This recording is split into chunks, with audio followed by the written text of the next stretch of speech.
Demon Squad, yeah. This is the Tristan Law Show. If it's your first time here, welcome. If you've been here before, welcome back. I'm Tristan Law, semi-retired pro wrestler, and today I'm your host.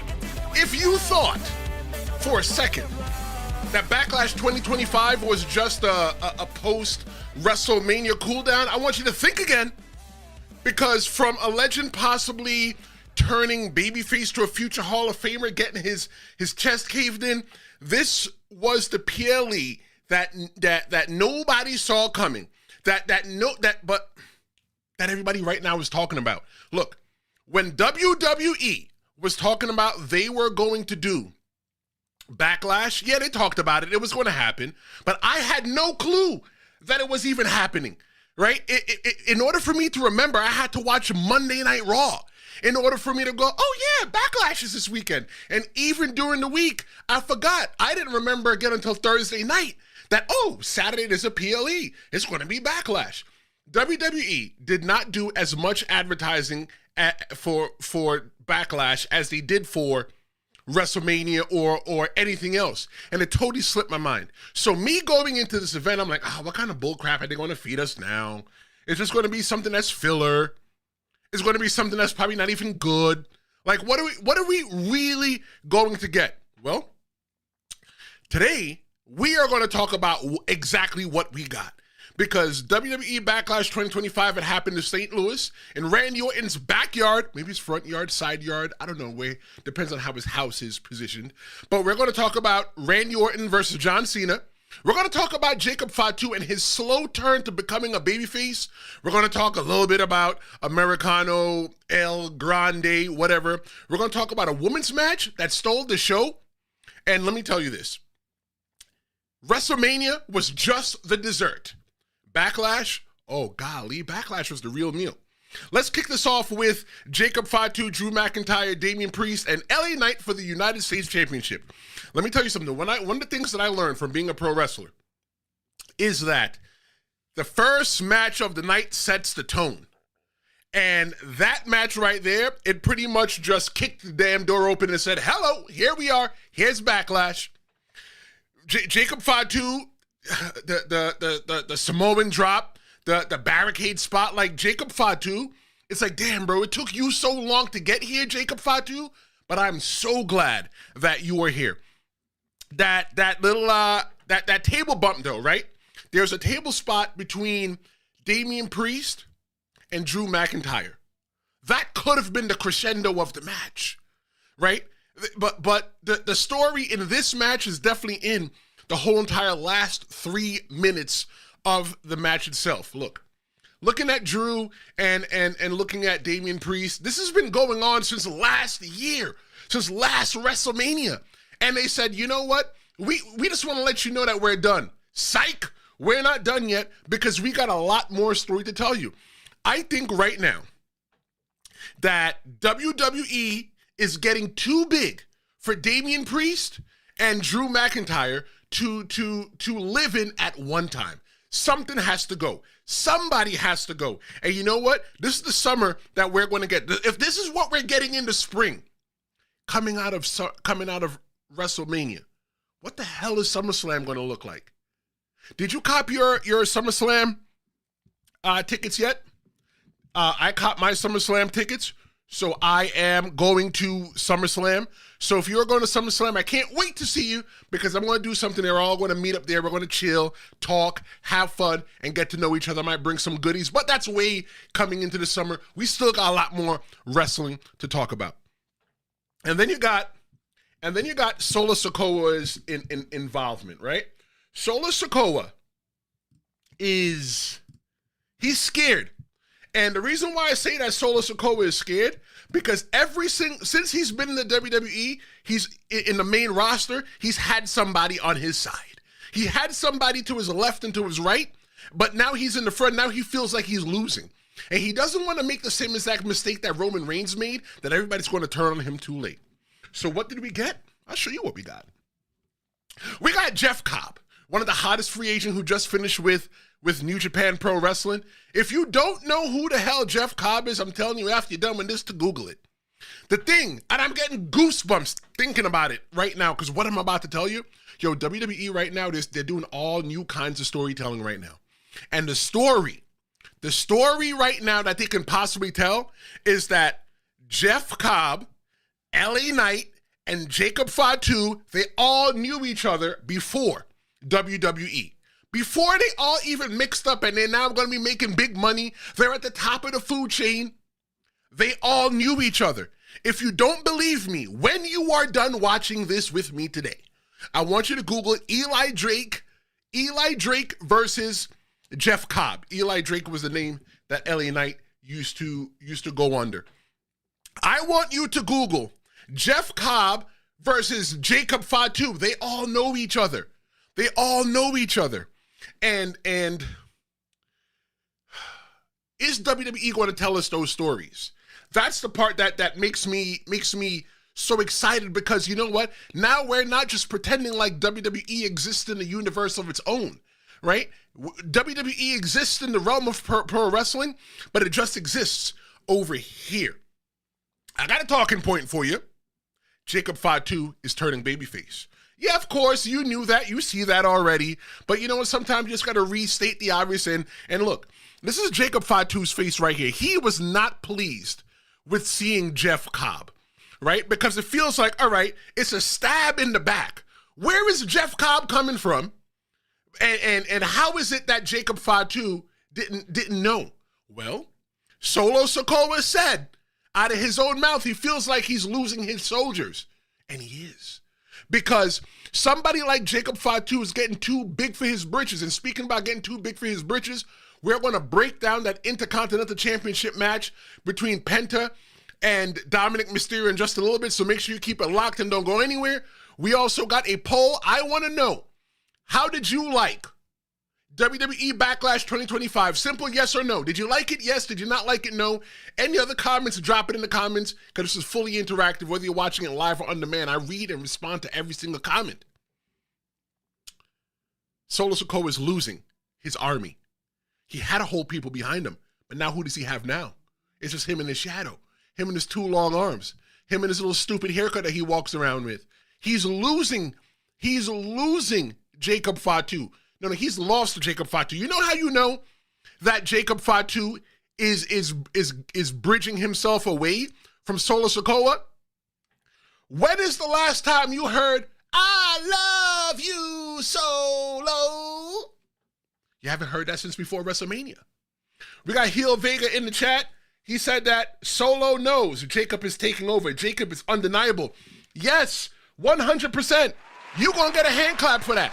Because one of the things that I've said is that about a year ago, before Jacob Fatu debuted in the WWE, I went to an independent show to go visit some friends. And when I visited some friends there, Jacob Fatu was in the main event. He was there for Alpha because Alpha Junior, because Alpha Senior was in the hospital and he was with his family. And then now, less than 2 years later, less than 5 years later, Jacob Fatu is one of the biggest names in the WWE. Yes, 100% Heel Vega. And if you like Yu-Gi-Oh cards, make sure you check out his channel. He does some really great things when it comes to unboxing Yu-Gi-Oh cards. Thank you so much for hanging out. But look, Jacob Fatu and leaving Solo and Jeff Cobb at the ramp, that is subtle storytelling masterclass. In the future forecast, here's what I see that we're getting for the summer. We are going to get LA Knight versus Jeff Cobb. It has to happen. Especially after what we seen last night. You don't have to be a rocket scientist to figure out that this is what's going to happen. And then you're going to get Jacob Fatu versus Cobb, right?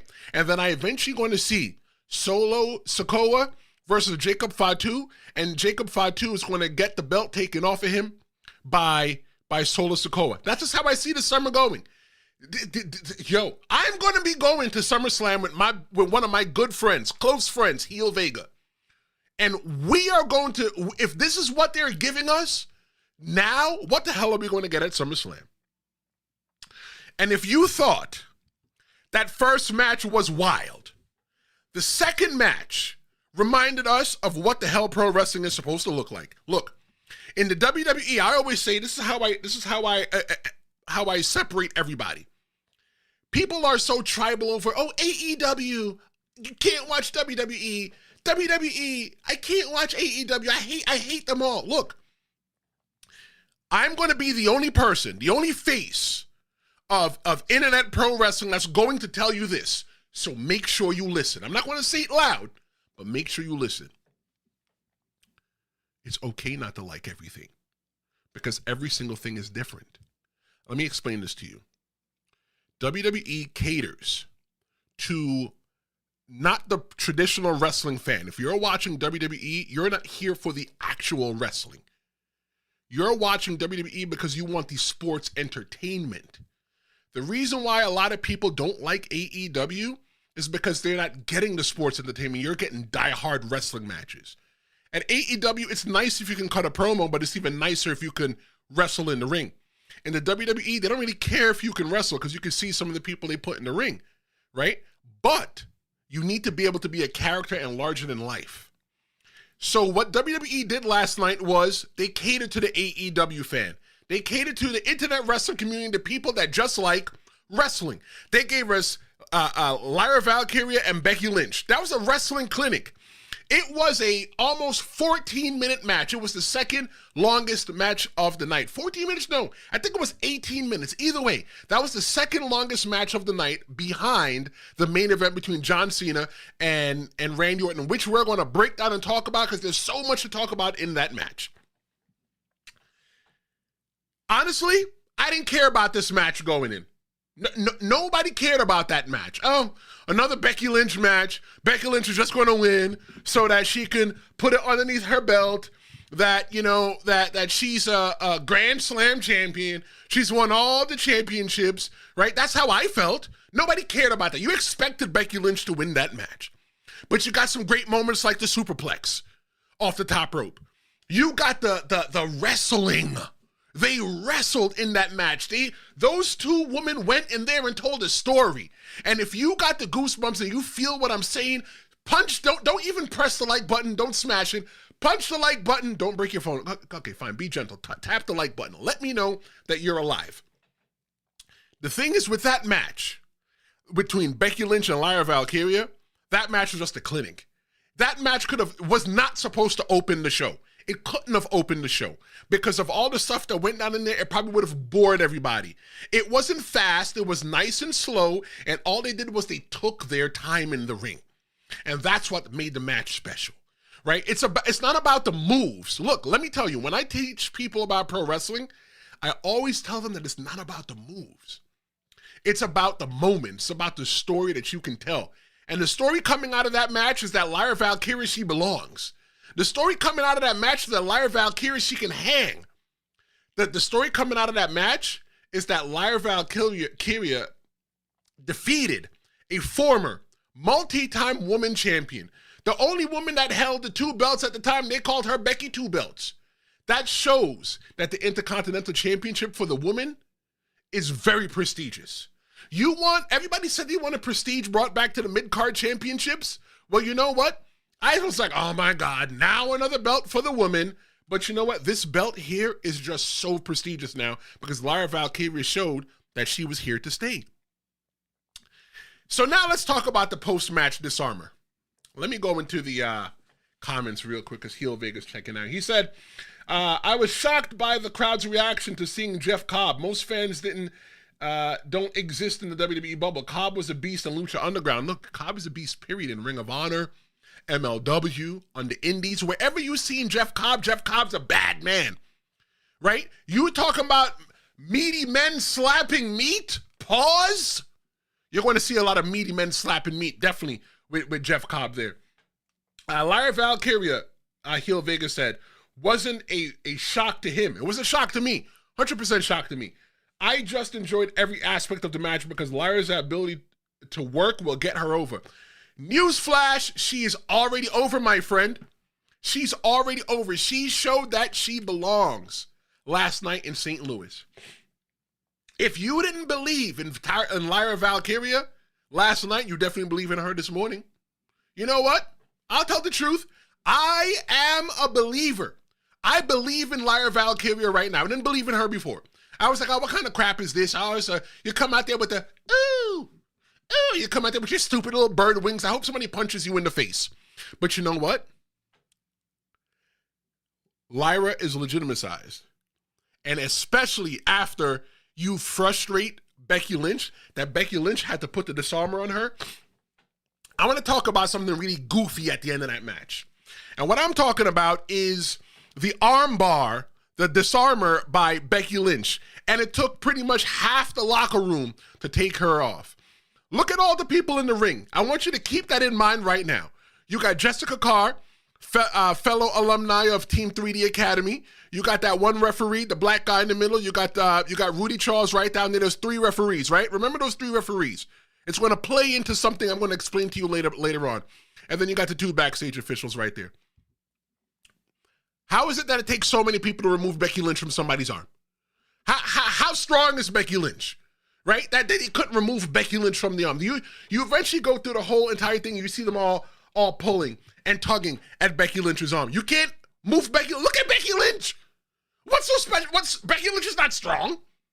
Why is it that they were having such a problem pulling Becky Lynch off of Lyra Valkyria? Let me tell you how that could have went. To me, look, people probably saying, oh, well, you're not in the WWE. You don't know anything. You know what? Coulda, shoulda, woulda.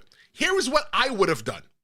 If you wanted to get a little bit more mileage with that so it didn't look as goofy with everybody pulling on the arm to try to get Becky Lynch off, but to no avail, I would have let Becky Lynch slap on that arm bar and let the referee, the one referee out there, let Jessica Carr out there like, oh my God, get off, and she can't get her off. And then maybe calling on more people, and when those people eventually come down into the ring, they try to talk to her, and after they talk to her, they put hands on her and they remove her. You could still get the same amount of time on there. Universal, good morning, what's going on? Thanks for joining live. I think that was just so goofy that it took so many people at one time and so much time to get Becky Lynch off. But let me tell you this.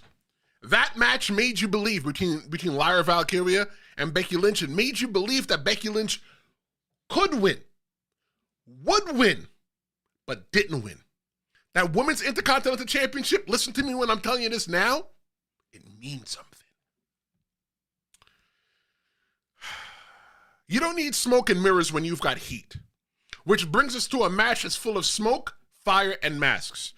And the match that I'm going to be talking about next is Dominic versus Penta for the Intercontinental Championship. Let me tell you, yesterday's PLE was full of mid-card championship matches. Every match was a mid-card. Every match had some kind of title on the line. Excuse me, everybody was saying, what about the New Dangerous Alliance? They did all this stuff with Seth Rollins and Paul Heyman and Braun Breaker, and they're not on the pay-per-view. They're not the champions. That's why they shouldn't be on the pay-per-view. If they want to be on the pay-per-view, they need to go ahead and be a champion. That's what they needed to do. I think that match between Penta and Dominic, another match that I was not interested in yet. I wasn't interested in that at all. Universal says in the chat, happy Mother's Day to all the mothers out there. Yes, after I'm done with this, I'm calling my mother to say happy Mother's Day to her. Thank you very much, Universal. Anybody that's watching right now, if you are a mother, I'm not talking about mother effers, I'm talking about mothers. If you are a mother, happy Mother's Day to you as well, too. Universal says in the chat, confirmed by Triple H that the match order and match results were changed 15 minutes prior to showtime. Well, you know what? Thank you so much for sharing that. And shout out to Triple H doing that. Because the way that those matches were delivered to us last night, I think that WWE did a really good job investing everybody going into the summer. Dominic and Penta for the Intercontinental Championship. Golly, there is so much more to unpack here. And if you know me personally, you know I don't like to move because I don't like to unpack boxes. Still got boxes unpacked, and I've been here since Jesus was a child. But Dominic is loved by the fans, and Dominic Mysterio is not turning face yet. All right, everybody's like, because I'm on Threads. I don't do X or Twitter or whatever the cool kids want to call it. I'm on Threads. And you can follow me at The Real Big Tris. Right, I got my name right there on the bottom. Right there. Go ahead and give me a follow. Not a follow, but a follow. A subscribe, whatever. And we talk about wrestling. Excuse me. But everybody's like, why is it that Dominic Mysterio's not turning heel yet? Because it's not time. You have to listen to the crowd. Not all the crowd is behind Dominic Mysterio.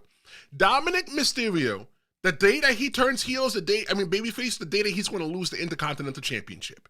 Because the fans love Dominic Mysterio. Dominic Mysterio became the person that you love to hate, just like Edge. Edge became the person, or we call him Cope, right? I don't want to call him Cope because his mama call him Edge, his daddy call him Edge, so I'm going to call him Edge. He ain't Cope, okay? The thing, though, is that I see that Dominic Mysterio is a person that you love to hate. It's just fun to hate Dominic Mysterio, right? When he went to jail, right, bro, you know you ain't went to jail, and then you go to stupid Dirty Sanchez and stuff like that. Everybody loves Dominic Mysterio, but it's not time yet because you want all the fans to be on board. But right now, they've been sowing the seeds, and I think that this tree is going to be flourishing in the fall. In the fall is when we are going to get the turn. Look, and I'm getting goosebumps thinking about this. I need to relax. I need to dial it back. Let's take a look at the chat. That could calm me down. Heel Vega said, Dom is going to be a fantastic babyface. When it's time to turn, Dom needs to kick it into the next gear when facing Penta. He's shining. Shout out to you. Good comment. Universal says the original match order was Dom. It was supposed to be Dom's match, then Fatu's match, then Gunther's match, Lyra and Cena. Lyra was originally booked to lose the title last night, but it was changed before the show, which he agreed was the best thing to do. Thank you so much for your insight, and thank you so much for your comment. That's what I like about doing the Tristan Law Show. We're live. We're interactive. I'll be back on Tuesday. Look, life is getting real busy right now for me, right? And I took that time off of since WrestleMania. I haven't streamed since WrestleMania because you know what? You get that WrestleMania burnout, and it's real. And right now, we're going to come back. I'll be back on Tuesday. Then I'll probably come back the week after that. But keep hanging out with me. I got some cool things coming out. I'm glad that you're here. So Dominic's going to be a babyface. He's going to be a big babyface. And I'm going to tell you how I eventually see that going. But Judgment Day, the interference is blown. And I don't think that it was blown by all of Judgment Day. It was blown by Finn Balor. Obviously, we've seen that, right? But Dominic Mysterio, I think he's also losing faith in the Judgment Day because he's got, he wouldn't have gone to El Grande Americano. And speaking about El Grande Americano, excuse me, I think he's goofy as well, too. And it's on purpose. The reason why I think that he's goofy is because, look, the thing that makes pro wrestling so special is that we're running around right now saying now, oh, well, that Chad Gable's trying to convince us that he's not El Grande Americano. But, bro, we know it's you. You know why we know it's you? Number one, we've never seen you in Grande Americano in the same place at one time. I want to see both of y'all in the same place at the same time. That's what I want to see in order for me to say that it's not you. But you're not going to bamboozle me. But that character is trying to convince not only the fans, but the other wrestlers that they're two separate people. But bro, why you got an El Grande Americano t-shirt on the other night on Raw? Oh, why? Because now all of a sudden, you're just so much of a big fan, Chad Gable? Look, the lie detector test has determined that's a lie. Moving on, Dominic Mysterio, he's lost faith in the Judgment Day because he wouldn't have gone to El Grande Americano to get help. He didn't trust the Judgment Day can get the job done, and which is why he had to go and solicit the help.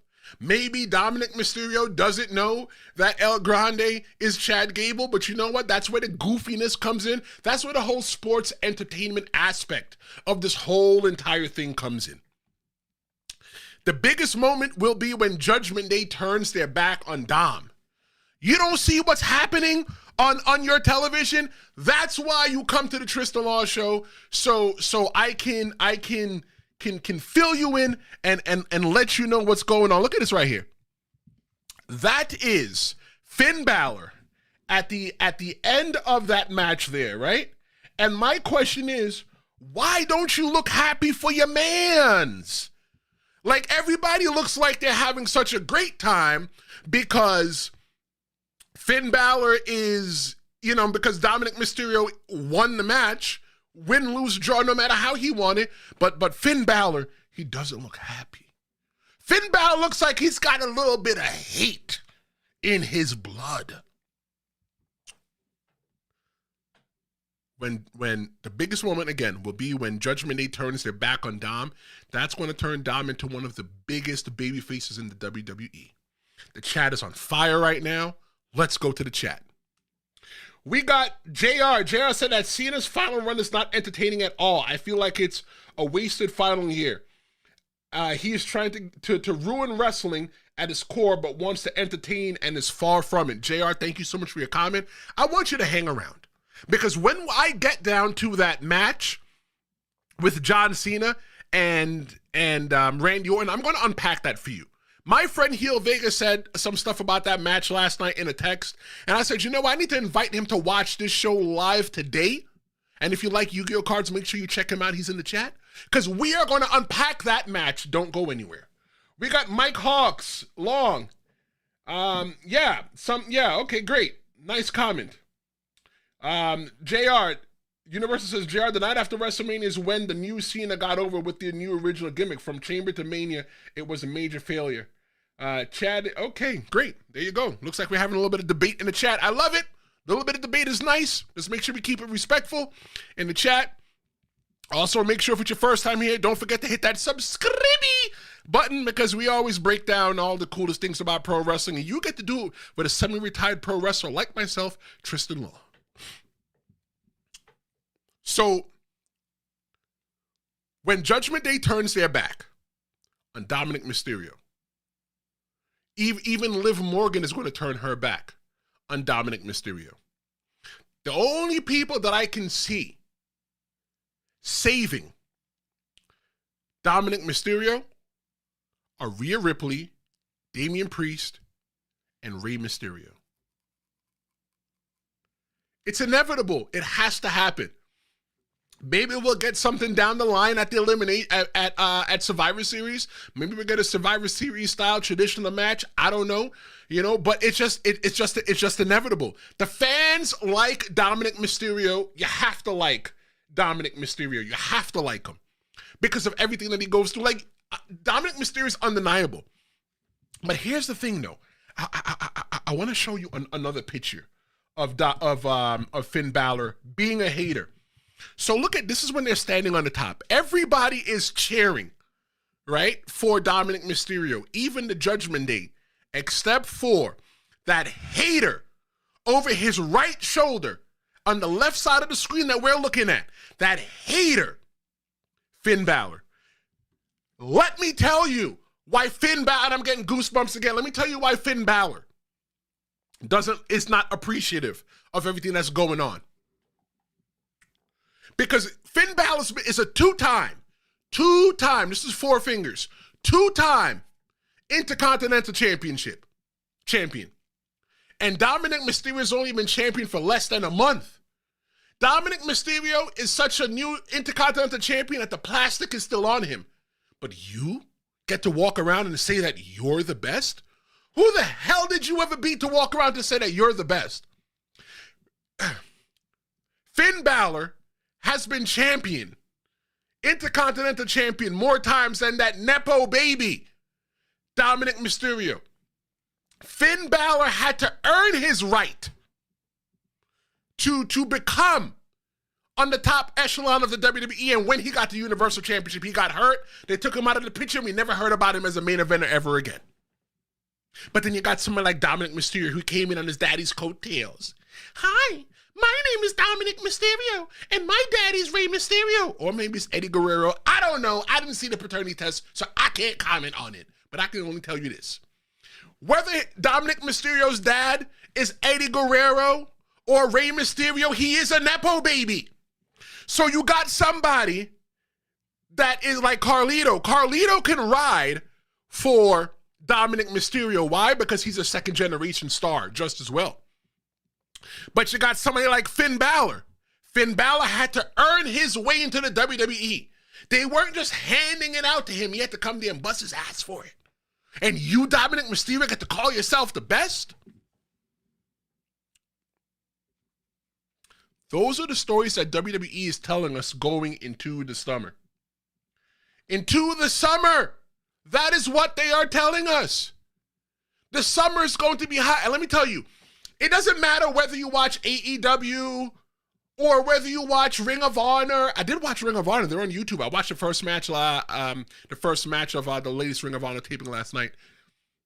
Whether you like TNA, whether you just like the Indies, whether you like Mexican wrestling, whether you like New Japan wrestling, it doesn't matter. WWE is at the top of the food chain. And when they're doing good, everybody's going to do good. You think that if WWE has a good summer, that AEW is not going to have a good summer? You think that if WWE is having a good summer, that your local independent pro wrestling company is not going to have a good summer? We are in for a treat. It is a great time to be alive right now and call yourself a wrestling fan. Because, damn, wrestling is hot. Let me talk about Penta real quick before you move on. Penta's had a lot of growth in the WWE, and he's been there for a very short time. Since January, February, he's been there. He probably just got insurance benefits because he just hit the 90-day mark. AEW fans know that Penta was great, and WWE fans are just catching up. In case you didn't know, Penta, formerly known as, AKA, nickname, his hood name, his government name, Pentagon Jr., right? Named after his daddy, Pentagon, was a decorated wrestler from before, and WWE has told you that. But because you live in the WWE bubble, you might not know that, and that's not a slight. What I'm saying is that WWE is doing a really good job in making somebody like Penta a star. They now own AAA, the Luchador Wrestling from Mexico. They are going to, if I was running the show, listen to me what I'm going to tell you, because sometimes I'm not just all that crazy. WWE is going to use Pentagon Jr. Because watch, right now, how many of you really watch Luchador Wrestling? I don't really keep up with it. When I was a kid living in the Bronx, and in the late 90s during the Attitude Era, I wanted so much wrestling that I even used to watch Mexican wrestling. I didn't know what they was talking about. Yeah, I lived in the Bronx. I knew a little bit of Mira and Que Lo Que. I knew a little bit of that stuff. But I didn't really know what they were talking about. But I still watched it. So I don't think a lot of traditional wrestling fans even watch Luchador Wrestling, AAA or CMLL. But listen to what I'm about to tell you. WWE is going to take Penta and build him up to be the biggest star possible. That everybody in WWE is going to love him. And then they're going to take him and move him over to AAA and have those fans just follow him. WWE is even doing a great job right now separating Penta and his brother Rey Fenix. And the thing is that the reason why that they're separated is allows them to carve out their own destinies, carve out their own niches. They still let you know, hey, they are brothers, but they just work in a different department here in the WWE. So when they finally cross over and they go over to AAA, man, it's going to be a fire over there. It's going to be hot. It's going to make Luchador Wrestling the hottest thing on the planet. Let's go to the chat. Let's see. Heel Vega. Let's see. There's a little, who's a former wrestler? I'm a former wrestler, semi-retired. I don't say former. Just Google me, Tristan Long, when you get a chance. Thanks for watching. Universal, I saw Drew's head smack the floor doing the South of Heaven spot, hoping he recovers soon. Yeah, I hope he recovers soon as well, too. Let's see. Tristan, not. Viewership numbers are down at all-time low. They are billions of dollars in debt. Endeavor went from public to private. They bought AAA very cheap as AAA was going to go bankrupt. Look, solid comment. I'm not sure how true that is because I didn't look into it, but based on your comment, I'm going to react to your comment. The best time to buy something is when it's going out of business. The viewership numbers, look, I'm going to be honest. Viewership numbers, like ratings don't really matter anymore. I'm going to tell you why. What really matters is your social media views. In case anybody doesn't know, the reason why I am live on YouTube, yeah, I could be live on Twitch, yeah, I could be live on Facebook Live, yeah, I can be live on Instagram, but I purposely chose YouTube for one reason.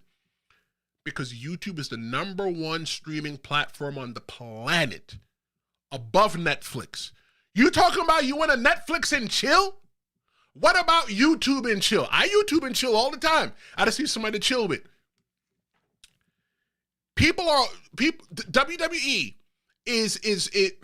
Pro wrestling and everything is so popular that WWE decided to abandon the WWE network. The WWE network still lives on YouTube, and I'm going to tell you where to find it. If you haven't done this yet, go watch it.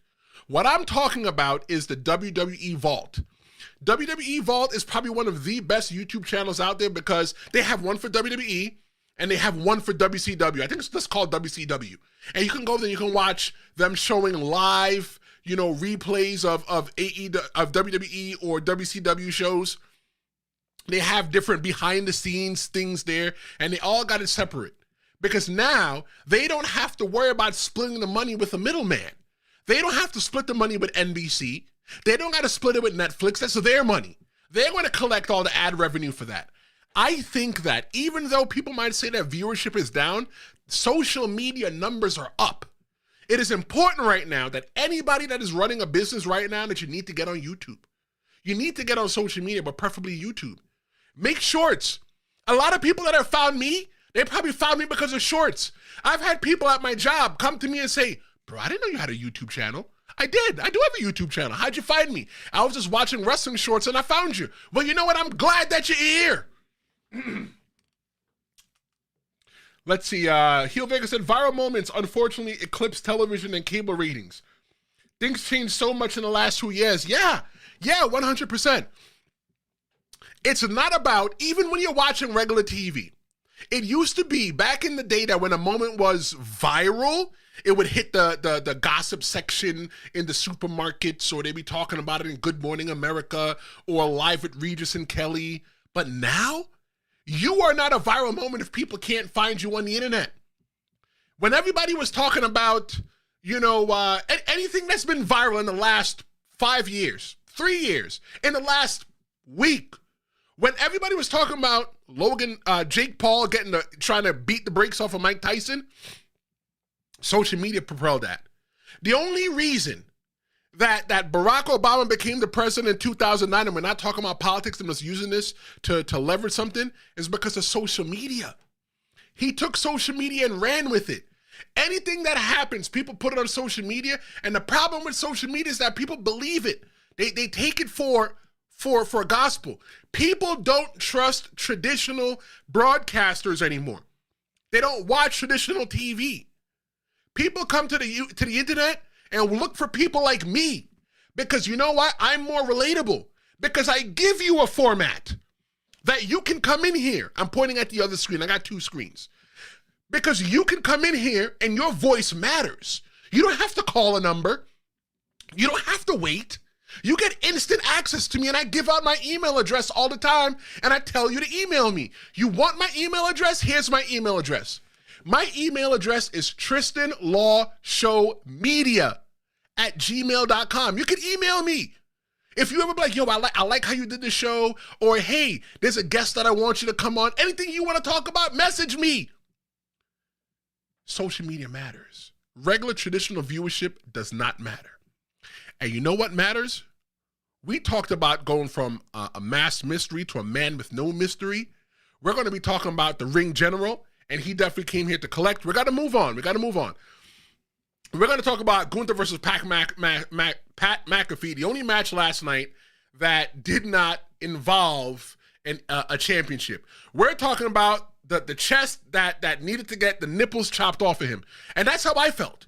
I wanted Gunther to chop the nipples off of Pat McAfee. And when I put that on Threads, you could follow me on Threads at The Real Big Tris. I put that it was an unpopular opinion, I wanted Gunther to chop the nipples off of Pat McAfee. I wanted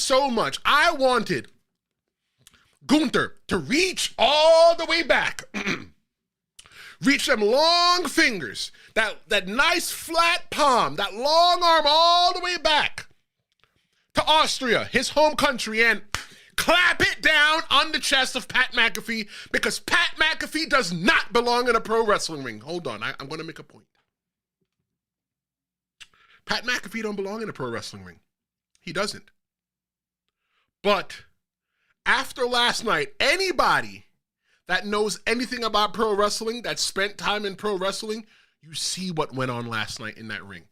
And because most of you that are watching have never spent time in a pro wrestling ring, I am going to tell you what exactly happened.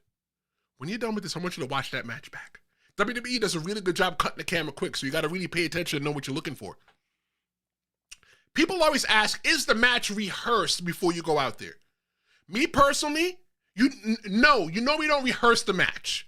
You might be like, yo, what are we going to do? Or you might just have a framework and you go out there, you listen to the crowd, you feel the crowd, and you put the match together.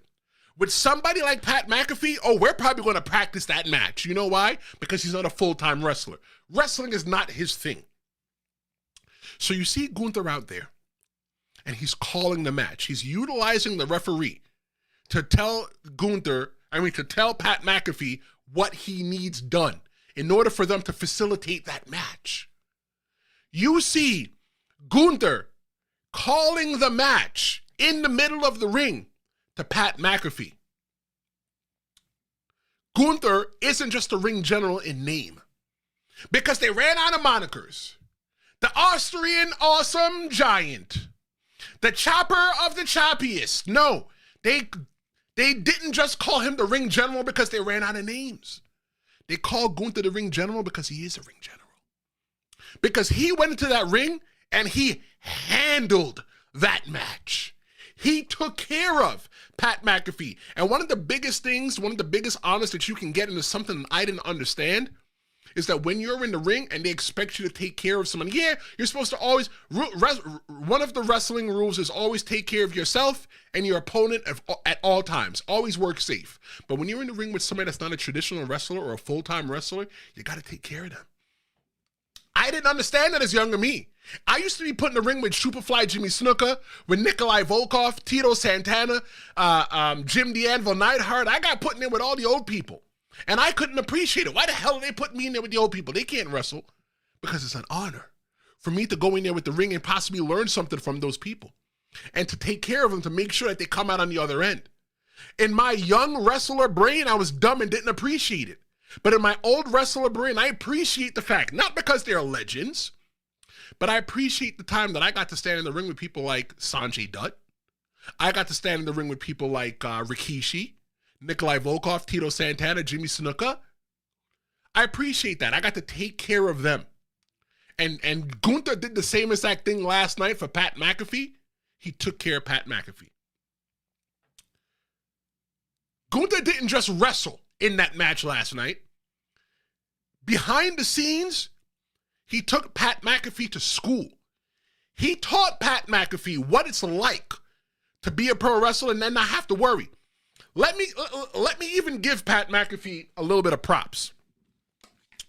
Pat McAfee has probably had wrestled more matches than times that you've said, oh my God, this guy is crazy today by watching me on YouTube. Pat McAfee's not experienced in the ring. Pat McAfee jumped over the top rope and his right foot got caught and he fell. And he got up, and what he did was he kept going. Yo, hand clap. Hand clap to Pat McAfee. I'm teaching y'all wrestling right now. Pat McAfee got his ass up so quick that he didn't even give the fans a second to go, you blanked up. He didn't even give them the opportunity to say that he effed up. He got up and kept going like a true student of the game. Because one of the things that because here's the thing with wrestling, right?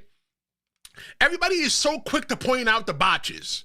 But you ever watch a UFC or a boxing match to where the guy throws a punch and he misses? Or maybe he throws a kick in the UFC match and he slips? People don't yell, you effed up. You know why? Because that's look, it's fighting. People who say that probably never been in a real fight in their life. They know that wrestling is so choreographed that they don't allow for things to happen. It's normal. I'm fighting you in a match and I'm trying to jump over that ring. My feet get caught. Look, things happen. But what happened was that Gunther got his ass up. I mean, Pat McAfee got his ass up and he kept going and he finished that match like a pro.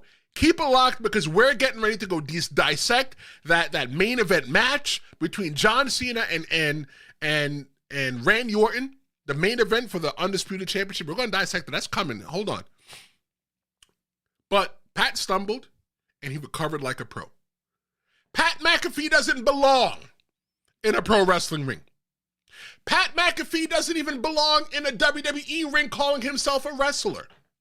Pat McAfee belongs maybe on Monday nights sitting at the announce table being Pat McAfee.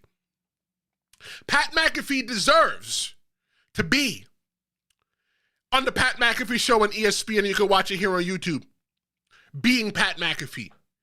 Pat McAfee's a retired football player that has no business in the pro wrestling ring. But I tell you this, last night he showed again why he belonged. Pat McAfee belongs. Whether you think that Pat McAfee belongs there or not, with his little bird chest, and maybe somebody should probably tell Pat McAfee to go get a tan before he gets in the ring, Pat McAfee belongs in the WWE. He belongs in pro wrestling. Pat McAfee is a future Hall of Famer for his contributions that he's made to pro wrestling, for his contributions that Pat McAfee did not have to make to pro wrestling. He's made them. And for that, Pat McAfee, you have not only earned the respect of Gunther, but coming from a semi-retired pro wrestler and myself, Tristan Law, you've also earned my respect too. Good job, Pat McAfee. Attaboy. Don't be so quick to get back in the ring, right? Because the thing about Pat McAfee is what makes him special is that you don't see him often. We don't need to see Pat McAfee in the ring for another year or two. But you know what? They closed the story. They closed the book on that story because at the end of the match, you see a little bit of respect from Gunther to Pat McAfee. So shout out to that. Let's see what's going on in the chat. Tristan, I disagree. They do rehearsals during the morning, afternoon, before every live show, Raw, SmackDown, PLE. Yes and no. Yes, you are right. When they do they don't put out the full match. When they do the rehearsals, they might practice like the entrance, if the entrance is something special, or if it's a big spot, they might practice a big spot. But traditionally, any pro wrestling match, when you get into the pro wrestling match, it's usually like, all right, Tristan, it's you versus Universal. Universal's over, and this is how we want him to win. In WWE or AEW, TNA, big name wrestlings, you might have a producer that might says, hey, this is what I'm looking for. Tell me your match and tell me what you got.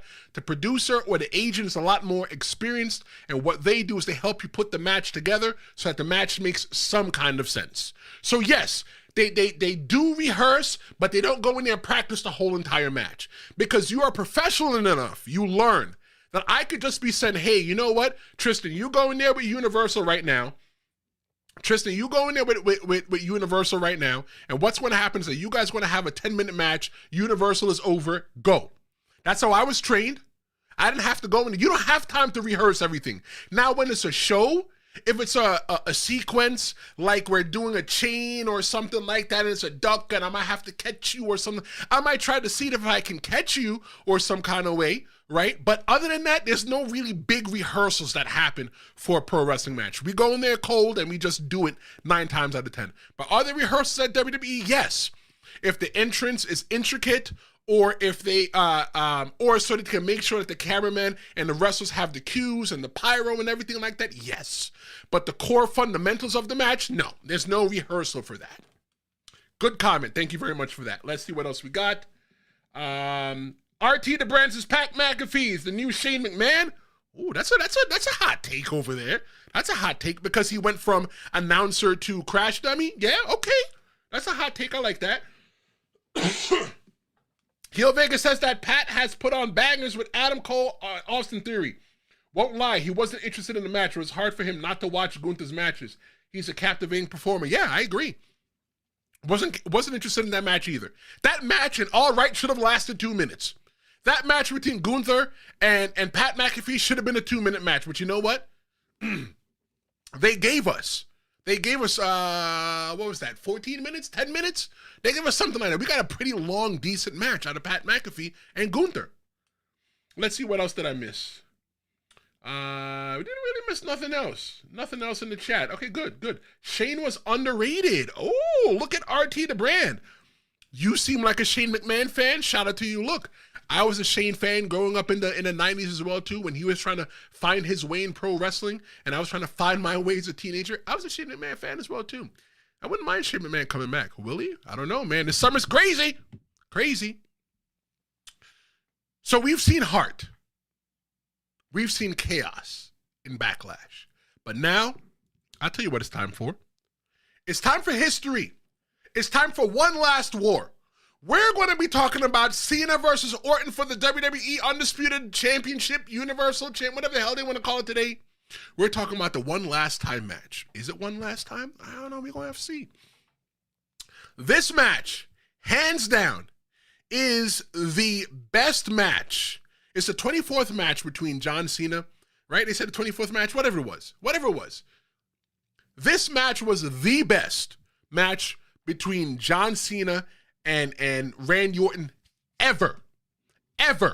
In their whole entire time of watching wrestling, this is the best match that they've ever had. Those two men put together over 50 years of experience and went into the pro wrestling ring and just burned the whole entire thing down. They had the longest match of the night. They went out there, and instead of, they took their time telling a story. And everybody's just so quick to want to say that they just want what they want. They want what they want right now, and they're not willing to wait for it. And the only thing that I blame for that is the microwave, the invention of the microwave, and fast food restaurants. Everybody just wants everything quick. You know that they say that good things comes to those who wait? And because we wait, I think that we got probably one of the best matches of all time. Everybody's running around talking about Ricky Steamboat and Macho Man Randy Savage from WrestleMania 3 for the Intercontinental Championship. Everybody is going to be talking about in years about Randy Orton and John Cena in the last match in St. Louis for the Undisputed WWE Championship. The story into that match was that Cena's desperate. Cena was so desperate going into that match. Cena talked all that junk, his boring promos, where he just talks like this. And he looks like the granddad from the movie Up. He looks like the guy from the movie Up. And I'm just going to talk to you like this and patronize the whole entire audience. And then eventually what's going to happen is I'm going to hit you with a low blow, and I'm going to hit you with a title shot. I'm going to hit you in the head with the belt, and I'm going to beat you. The low blow and the belt shot means so much more than the attitude adjustment right now. So much more that John Cena didn't let Randy Orton use it once. He let Randy Orton use it twice. Because in the AA, the attitude adjustment, it doesn't even matter anymore. When we're done, I want you to go ahead and share this episode with people. Because we're on the road to 500. When we get to 500, you're going to see some serious shit. Here's the thing that I think that was goofy in that match. One of the things that I think that was goofy in that match was the ref bump. They bumped the first ref, right? Remember I told you earlier to remember, we're going to talk about referees. So what happened is they bumped the first ref. He ran his head into the stairs. And then Eddie Orango came out, who I wrestled back in the day when he wrestled for ECW. I think I wrestled him and Damian Priest in a match. They were a tag team against me and somebody else. Neither here nor there. And then Eddie Orango came out and he got bumped, right? He got knocked down. So then what happens is that everybody runs from the locker room. And now they came out there, but they don't bring no referee with them. You don't expect Randy Orton to go ahead and just RKO everybody? Randy Orton got screwed. I'm going to be the only person on the internet that tells you this, that Randy Orton got screwed last time at Backlash. He didn't get screwed by John Cena. Randy Orton got screwed by Adam Pearce. Adam Pearce, you only got 2 referees in the whole entire building. Why don't you bring more referees out there with you? If all the referees had came out there and Randy Orton just started RKOing everybody, I think that would have made sense, including the referees. If every single referee in the back had came out, those security guard people, throw referee shirts on them. Go out there, eat a quick RKO. Let them roll out. Let the whole match play out, and then eventually what happens is that the original referee slides and it counts to 3. It's goofy. You want us to believe that Randy Orton is spazzing out and the only 2 people that you can bring were the 2 referees, there's no other referees? I don't believe that they left before the show is done. But at the end of that match, though, Cena was so emotional. People say that John Cena right now is so boring, is that they don't like John Cena as a heel. You're not supposed to like John Cena as a heel. You're not supposed to be entertained by John Cena. John Cena right now is supposed to suck all the life out of you. I mean, you go, oh my God, another boring John Cena promo. But you still watch that match, though? You want to see if Randy Orton was going to take that belt off of him, though, didn't you? Look, listen. We keep it real here. We're family. It's a community. It's two-way. We talk to each other, right? We can disagree, but at the end, we're still going to hug it out, okay? Listen, John Cena is very lucky in his life. John Cena got emotional at the end of that match. If you watch it, you could probably catch it at the beginning of, you probably missed it, because I did watch the pre-show again this morning, and I did watch the end of Backlash this morning as well, too, and they're missing like a good maybe couple minutes.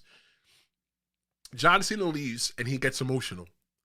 And you have to understand the emotion behind John Cena. Everybody was chanting, "Thank you, Cena." John Cena is in a very unique predicament right now, because all of us, most of you that are probably watching, including myself, we all dreamed to headline the marquee at the WWE. Growing up in New York City, I wanted my name to be in flashing lights on the marquee at Madison Square Garden. John Cena got to do that.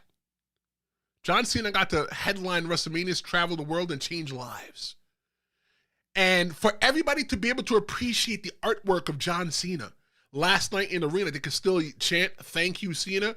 It's fun to boo Cena right now. It's fun to not like Cena. Look, most people that didn't like Cena, that don't like Cena now, you didn't like him to begin with. John Cena right now is putting on a masterclass right now. And it's very emotional. Because it's like, yo, you got an opportunity that most people don't get. Yeah, people get to be WWE champion. Yeah, they get to be at the top of the marquee. But not many people get to say from their being a kid that they get to work their way up, almost get fired from the WWE.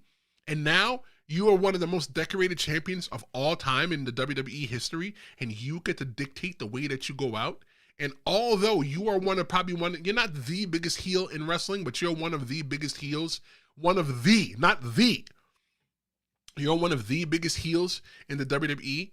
People are still appreciating your work. They know they're not supposed to like you. They don't like you. They want to watch Randy Orton beat the brakes off of you.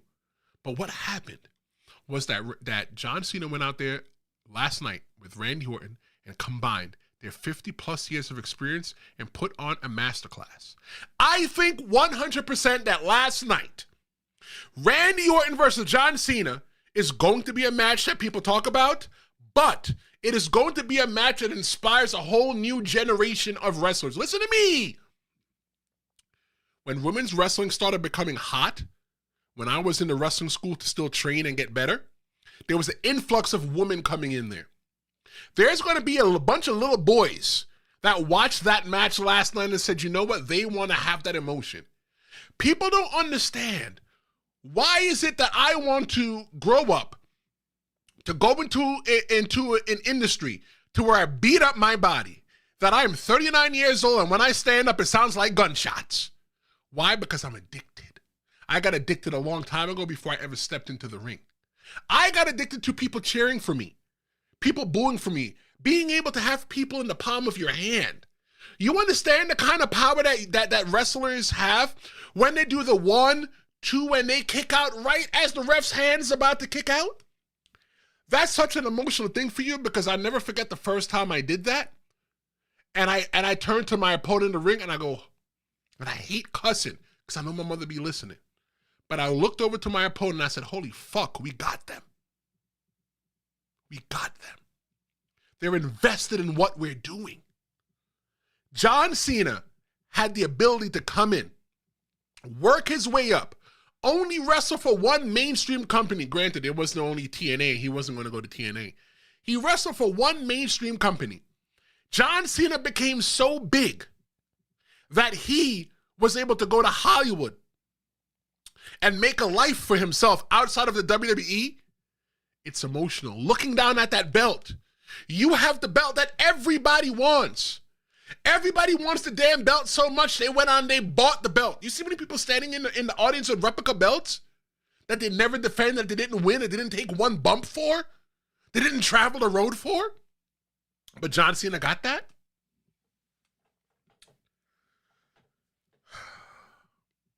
John Cena was emotional, and rightfully so. If John Cena is leaving, and I'm going to tell you again how I think that John Cena should leave and how everything should go down, I'm going to tell you, but let me go to the chat first. Because there's a lot of back and forth in the chat, and I love it. Because I'm building a community here where we all come in and we talk about wrestling respectfully. We respect each other, we just keep it pushing. Let's see. Universal said that from Chamber to Mania, the gimmick was failing. The gimmick was failing horribly. You know what? I agree. I have to put a little bit of agreement in there with you. I agree that the Cena heel gimmick started to fail because where was The Rock? The Rock didn't just, John Cena didn't turn heel on his own. He turned heel, looks like, under the orchestration of The Rock. But where is The Rock? There's a hole in that story because they wanted to sell a couple tickets. So what they did was they brought back The Rock to make Elimination Chamber even more hot. No. Because now we got a hole that most people aren't satisfied because we still don't have the tie-in.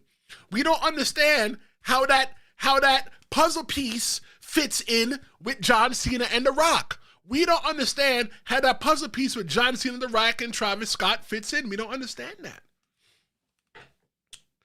Let's see.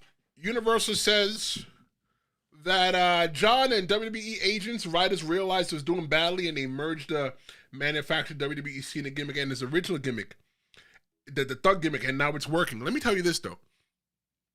John Cena said himself that when he turned heel, wanted to turn heel, he had a new gear and gimmick and everything picked out. If John Cena had became heel like he is now and changed his gear and changed his music and changed much of what he did, it probably would have solicited, it would have sucked out, drawn out a positive reaction from the fans. So what John Cena did was, you know what? He comes out with no fanfare on the Titantron. Everything is just black and dark when he walks out, and they play his regular music and he still wears his bright, flashy gear. Because when he comes out and it's all bright and stuff like that, it elicits that emotion. John Cena is telling you that you want to see me in new gear, you're not getting that. John Cena's like, you're even lucky I allow you to still listen to the music. Just John Cena heel, I think it is special, it's good. I disagree that I think everybody said that it was failing. Granted, was it still trying to find its legs? Yes. I think 100% it was still trying to find its legs so it could stand up and walk properly like a brand new baby deer. But to say that it sucked, nah, I don't think that it sucked. I think that 100% that John Cena is doing a great job, that John Cena doesn't need to come out to, if I was John Cena, I wouldn't come out to any music. I would just walk out. If I was John Cena, I would let the music play and I would come out, I'm like, cut the music off. Y'all ain't getting no music. You think you deserve music? I've done that. When I've come out and the music starts playing, people go, oh my God, it's Tristan Law. And I come out, I grab the microphone, I say, turn the music off. You people are, instead of holding a fake mic, why not hold a real mic? I would say, you people are lucky that I even showed up here tonight. And you think you're going to get music? You guys don't deserve music. So what's going to happen is I'm going to get into the ring and I'm going to beat up your favorite wrestler, Universal. And when I'm done, I'm not going to give you any music I'm going to kick dust in his face, and I'm going to walk out because that is all you guys deserve. You don't deserve anything else. That's what John Cena should do. Music brings out emotion. Universal saying that John Cena should leave as a face. No, I don't think so. A lot of people were saying when John Cena turned heel, I was like, you know what? I see John Cena turning heel. And everybody was like, well, John Cena can't turn heel because he's at the end of his career. John Cena has wrestled for so long as a babyface. This small heel run right here is just an exclamation mark on his career. John Cena has been babyface longer than most people have been alive that watch John Cena now. So this small little heel turn for John Cena could retire heel. Let me tell you how I see John Cena retiring. John Cena needs to finish undefeated. He needs to take that title home with him. You know why? Because the undisputed title is worthless. I made an episode a couple weeks ago talking about the WWE has a problem and it's the undisputed championship and they need to fix it. It's all the titles, they need to fix it. How is it that there's an undisputed champion, an undisputed men's champion, but then you got the World Heavyweight Championship? So what are you trying to tell me? That the undisputed championship is up here, and then you got the Intercontinental, the United States champion, and then the World Heavyweight Championship with the undisputed championship being on top? We know that the World Heavyweight Championship is just as prestigious as the World Heavyweight Championship.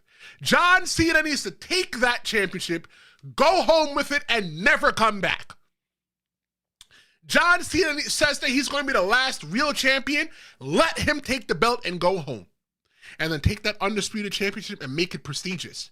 Maybe you can make it like the $1 million belt. Maybe John Cena may, you know what, have a kid one day and give it to them and say, you know what, go defend it in the WWE. But the WWE Undisputed Championship is one of the most worthless titles in the world. But then you got something goofy in the match. The reason why I mentioned this is because I'm pivoting. I'm going to segue. You got something goofy in the match. Another goofy moment, you got R-Truth in the ring trying to advocate to not kick the brains out of John Cena's head, and Randy Orton said, dropped him right on his head. I think this, though. After the event, when I saw R-Truth got out there, I said, R-Truth, get the heck out of here. Why are you here? This is grown folks' business. Get out of here. You don't belong in this. Go do what kids do. The way that you see R-Truth, believe me this when I tell you this. Listen to me, because sometimes y'all think that I'm a little bit crazy, I'm a little bit out of line, I'm a little bit out of this world, I'm a little impulsive. I'm not impulsive in real life, but only when we're talking about wrestling. I guarantee you, by the end of the summer, by the fall, the latest, the way that you look at R-Truth is going to be a lot different. So R-Truth got RKO'd by Randy Orton in the middle of the ring. Get out of here, kid. Because he's goofy. You don't belong here. Right? You belong in the mid-card. You belong doing the dancing. You don't belong in the main event picture. Then at the end, John Cena decided to come out and do an interview at the press conference. And then R-Truth came out. And John Cena laughed. He laughed a little bit. Watch that press conference when you're done watching this. It's on YouTube. The WWE thing. John Cena chuckles because he's like, yo, you're an idiot. You don't even belong here. But all right, fine, whatever. I'll deal with you. And then John Cena said to him, you say one more thing, and there's going to be repercussions. And you know what happened? John Cena put R-Truth through the table. Through the table and left him lying. And what did John Cena did? He walked out.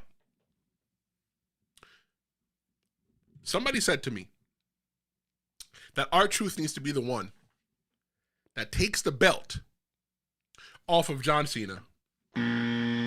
No. There's only one. If anybody's taking that belt off of John Cena, it needs to be Cody Rhodes. The only way that Cody Rhodes does not take the belt off of John Cena is if Cody Rhodes can't wrestle, he's in the hole with dirt on top of him, or he decides to go back to AEW. And God willing, I don't think that any three of those things are going to happen between now and the end of the summer, the end of the year, or the time that John Cena retires. John Cena, though, does need to have a match with R-Truth. because R-Truth is his biggest confidant. And for somebody, everybody knows if you're going to put hands on the village idiot, you're a bully. You don't put your hands on the village idiot. But let me tell you this about R-Truth. I respect R-Truth. He follows me on Instagram. R-Truth has only been seen as the 54-time, 24/7, 7-Eleven, 365, 123 champion. That's all he's been seen as. You laugh when you see R-Truth come out. I laugh. When R-Truth comes out, you go, oh my God, what's R-Truth going to do now? R-Truth is the only black man to ever hold the NWA World Heavyweight Championship. And by the end of the summer, the early fall, the latest, you want to put some respect on R-Truth's name. R-Truth is going to go into that ring with John Cena, and he is going to prove that he belongs. R-Truth is going to get into that ring and give you the same exact match that Ric Flair used to do back in the day when he was the traveling NWA World Champion. That he would go and face the local territories champion, the biggest champion, and he would wrestle them so much that it makes it look like they're just about to win, but Ric Flair got to snatch it from them. R-Truth is going to get into a match with John Cena, and John Cena is going to low blow him and hit him in the head with the title. But at the end of that match, R-Truth is going to come out unscathed. He's going to become a bigger star than he is. When you go to pro wrestling school, they tell you one day you are going to retire. And your goal is to leave the pro wrestling business better than you found it. And I still walk with that today. When I come here and I sit on YouTube talking to you, I always say, you know what, Tristan, you need to leave YouTube better than when you found it. I need to come out there, I need to inspire the people that are sitting here watching me and leave them better than when I found them. John Cena is leaving pro wrestling better than when he found it. When John Cena got into pro wrestling, R-Truth was wrestling for what, 15 years at that time? R-Truth has wrestling gear older than John Cena's wrestling career. But when John Cena came into wrestling, what was R-Truth? The dancing guy, Ron the Truth Killings in TNA, right? He was K-Quick in the WWF Attitude Era at the end. He was the rapping guy. He was the guy talking about what's up. He was the guy with the funny teeth, the little Jimmy guy. That's who the hell he was. You've never seen R-Truth as a world champion. But by next year, this time, I see R-Truth being in the main event picture. Why? Because of John Cena. John Cena is going to go in there and beat him and make him legitimate. Legitimate enough that R-Truth has never held the Intercontinental Championship. The championship that is so prestigious right now that when anybody touches that belt, you know big things are coming for them. John Cena is going to stand in the ring toe-to-toe with R-Truth. He's going to beat the brakes off of him. But when R-Truth stands up, they're going to give R-Truth, the fans are going to give R-Truth a standing ovation because you're looking at R-Truth like, damn, bro, you survived that. R-Truth does not need to beat John Cena for the WWE Undisputed Championship. R-Truth needs to survive John Cena for the Undisputed Championship. He doesn't need to win. R-Truth surviving John Cena for the Undisputed WWE Championship is a much bigger moment than R-Truth winning the Undisputed Championship from John Cena. Let me ask you this, because you're probably saying, oh, he's crazy. That don't make no sense. Let me ask you this. If R-Truth beats John Cena for the Undisputed Championship, what's next? Nothing. There's nothing really next. There's no story after that. The only person that needs to beat John Cena is Cody Rhodes. Cody Rhodes, they're doing the right thing with Cody Rhodes, and I said it at the end of my WrestleMania weekend or going into WrestleMania, is that if John Cena wins, Cody Rhodes needs to go away. Cody Rhodes right now, Cody Rhodes out of sight, out of mind. Cody Rhodes don't got no friends. He don't got nobody in his corner. All the people that were fighting for him are now fighting for better things outside of Cody Rhodes. And now, Cody Rhodes couldn't even beat John Cena. So now he has to go find himself. It's the redemption. When Cody Rhodes comes back to fight John Cena, it's going to be the redemption, and the win is going to be so much more. Let's see what's happening in the chat before I go on. All right, let's see. The Miz, CM Clown need to stop Cena's bum ass. Okay, Monticello.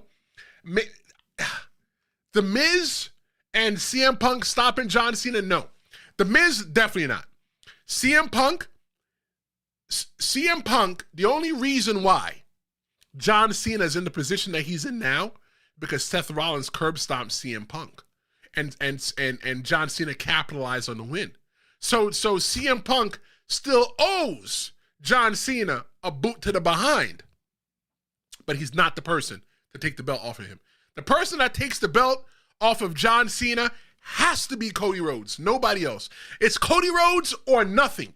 Cody Rhodes needs to take the belt off of John Cena, or John Cena just retire with the belt. That's it. Because if Cody Rhodes can't beat John Cena, or if Cody Rhodes never stands in the ring with John Cena again, it doesn't make any sense for anybody to beat Cody Rhodes. Because why did Cody Rhodes go away so fast? Because he couldn't beat John Cena. He took his ball and his bat and he went home and he said no more. No, but good comment though. Let's see what else we got.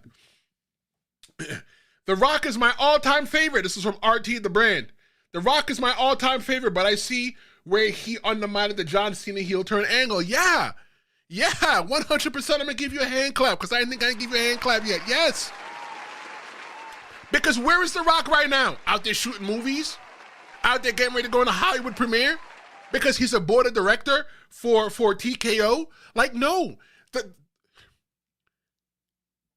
There's no wasted movement. When you watch that match with Randy Orton and John Cena last night, there wasn't a wasted movement. If John Cena took a breath, if Randy Orton blinked, it was for a reason. There was nothing wasted in that match. Nothing wasted at all. In the whole entire storyline of John Cena turning heel, it was a wasted moment. We could have gotten the same exact thing without The Rock. But because we got The Rock there, there's still unfinished business. But you know what? I don't know about you. I don't think I even want to know the business. Good comment. Darius Roby says that this needs to be R-Truth's moment to lock in for real and give him the Never Meet Your Hero storyline with John Cena. You two get a hand clap. Yes, 100%. Never meet your heroes, but John Cena still has to beat the brakes off of R-Truth and make R-Truth legitimate. Give R-Truth the rub and send R-Truth up the ladder to go ahead and carve out his own legacy. Look, be honest, R-Truth don't got much time behind him. R-Truth has more time in his career behind him than in front of him. Look, R-Truth is a 50-year-old man. He just looked good because black don't crack, baby, unless you smoke it. R-Truth needs to win the Intercontinental Championship. It's a championship that he's never held. But R-Truth needs to be at least World Heavyweight Champion, and you can say, you know what? I see you. And the only way for R-Truth to win the Intercontinental Championship, not the Tag Team Championship, that doesn't matter. In order for R-Truth to win the Intercontinental Championship and then a main event heavyweight championship is through John Cena. Let's see what else we got. Punk says that, Heel Vega says that Punk is going to fall flat and turn heel when Cody beats Cena. And the title back and forth, where's your WrestleMania 42 match? Look, is Punk going to turn heel? I don't see Punk turning heel at least for the next 2 years. There's too much heels going on right now. Too much going on. But when John Cena does leave, they are going to need another heel. Who's it going to be? I think it's Randy. Randy Orton still has to turn heel and go get that belt off of Cody. Randy Orton still needs to turn heel and go get that belt off of Cody because he told Cody, I'm coming for you. Y'all might have forgot, but I didn't forget because you got to watch WWE with this new lens. If you're watching WWE and just watching what's happening in front of you, you're going to miss things that are happening in front of you. You got to look beyond the screen. Listen, take mental notes. When Randy Orton, when John Cena finally gets beaten by Cody Rhodes, the first person up next is Randy Orton. RKO out of nowhere. Because Randy Orton got a beef now with John Cena. They might not talk about it now, But later on down the line, Randy Orton might be the friend that Cody Rhodes needs to help him beat John Cena and everybody else. And then Randy Orton's a heel. Rest in peace, Sabu. Did Sabu pass away? No way. Hold on. Rest in peace, Sabu. Hold on. No way. The Sabu, yeah. Oh, man. PW Insider has reported that Sabu has passed away at the age of 60. Oh, my God. Man. Damn, Heel Vega? I never got the chance to meet Sabu. I did wrestle a lot of ECW originals, but I never got to wrestle Sabu. Damn, I got to say, though, definitely, thank you very much for your contributions to the pro wrestling business, Mr. Sabu. I appreciate what you did. One of my favorite people to play with in ECW Hardcore Revolution back on the PS1 back in the day. So, yeah, thank you for your recommendation. My condolences to anybody that was lost. Yeah, PW Insider confirmed it. Misfit Wrestling Podcast. Hey, what's up, Misfit Wrestling Podcast? Y'all podcasts, other wrestling podcasts don't understand what I do with y'all. I watch what you guys do. I like wrestling so much that I like to see what everybody else talks about. So any wrestling podcast that I see that follows me, or I see them comment, I always go back to see what the hell y'all talk about. Because you know what? I believe that my table is long enough that all of us can sit at it and eat. Because we all have a different unfair advantage. And my unfair advantage is that I'm a semi-retired pro wrestler and I allow the fans to be a part of the show. You may not have that unfair advantage. You may have the advantage of just a fan that lives somewhere and you're a misfit. But I'm going to check you out. Thank you so much. Oh, wait. He passed away on Friday? See, look, I normally don't do this, right? I usually run a put-together show. Yeah, he passed away possibly on Friday, but we probably didn't hear it till today. Oh, wow. Okay, let's see. Heel Vegas says that I normally run a tighter knit show like this. I feel like it's kind of off the rails today, but hey, let's see what we got.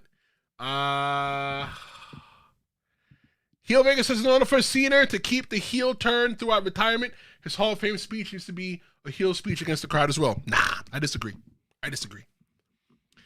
Win, moves, or draw. At John Cena's last match, he's going to get a standing ovation. You see the standing ovation he got last night walking out of the ring? At that time, when John Cena retires, you can drop the smoke and mirrors. There's no real smoke and mirrors at the Hall of Fame. At the Hall of Fame, what we're getting is we're just getting the realness. We're just getting the story of how they got here. So no, I disagree with that. Monticello says that John Cena is to dress and act like Vince and crash out into the sunset. He's washed. You know what, Monticello? I just learned what the term crash out means. Because I looked at ISO Speed. I looked at his YouTube channel. I was like, let me see what's about for him. And he's saying crash out. And for those of you who don't know what crash out means, it means like if maybe I'm wrong. I'm 39. We don't use like words like crash out. We use the words like, he bug out or wild out. But crash out is like when you just act crazy. So yes, I just learned what that means. Hand clap to me. But I'll tell you this: that match between John Cena and Randy Orton is going to be a match that we're going to talk about for ages. It's an awesome match. It's a moment. John Cena is not only getting himself over, he's getting other people over. Right? We knew that Randy Orton was legitimate. Everybody wanted to see that match because we want to see what it looks like with their 50 years of experience combined.